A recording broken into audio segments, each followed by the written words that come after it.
Hello everyone, welcome back to another video. It is still the God of YouTube channel, I promise you. Shane is away, so I'm recording a few videos. This is the second one that I've done. So in this video, some of you might have gaming computers or have had experience with using Steam. So in this video, I'm going to show you how to go into your Steam files and place search for your games, and if you need to add mods or anything like that, you can do that. Obviously, please read the terms and conditions for the games. You know, you can't mod stock GTA or anything like that. Some games do allow you to get mods. Emergency 4, you can get modifications for. I might get Shane playing that because that's quite a good game as well. I'm going to show you how to go in and do that. So go to my computer in your files. Obviously, Shane's got several hard drives in his computer. So switch over, there you go. So my computer that I've got there, and Shane's got several hard drives in his memory stick and something else spare for something. That's an empty hard drive. So his Steam files are located in this one, Steam, and here you can see all of the Steam files that you need to run Steam. If you want to add music, you can put them in here. Some games do require you to put them in set game files, but I'll show you that in just a second if you do want to run music in the game, not through the Steam player. So if you want to find your game, you want to go into Steam Apps, Common, and here you can see all of Shane's games that he's currently got installed on his computer. I know he's got a few more, he just hasn't downloaded them all. So I know there's one that you can add music into.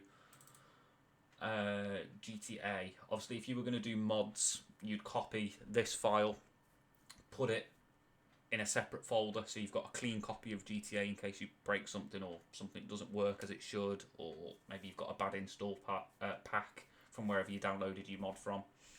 And always follow the instruction. So as you can see, it's got the Rockstar launcher, stuff like that in there. There's loads of files, but read the instructions. Any good developer that puts mods out will always put a text file. In case you don't know what a text file looks like, it's literally, it will look like that. And your instructions, can't type. Instructions will be typed out here. And they normally do some crafty picture with this stuff and this. You'll see it.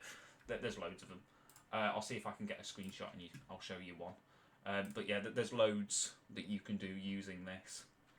So yeah, we'll come out of that. Another one for you to check is your Steam temp folder. As you can see, there's a few in here.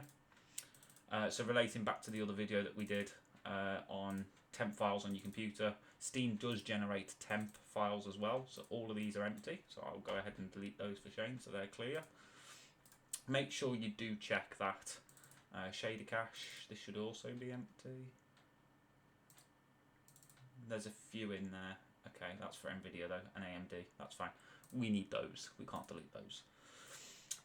So yeah, that's just a quick video on just how to add music, stuff like that. If you do want to make changes, Steam does allow you to customize your Steam browser, but please check with Steam first and don't use any third party. Make sure you go direct to Steam themselves. So you can see you've got UI font, you can change all sorts. But please check with Steam first. That's only a very quick video, but I hope you enjoyed that one. There's plenty more coming out, and we will see you very soon. Bye-bye.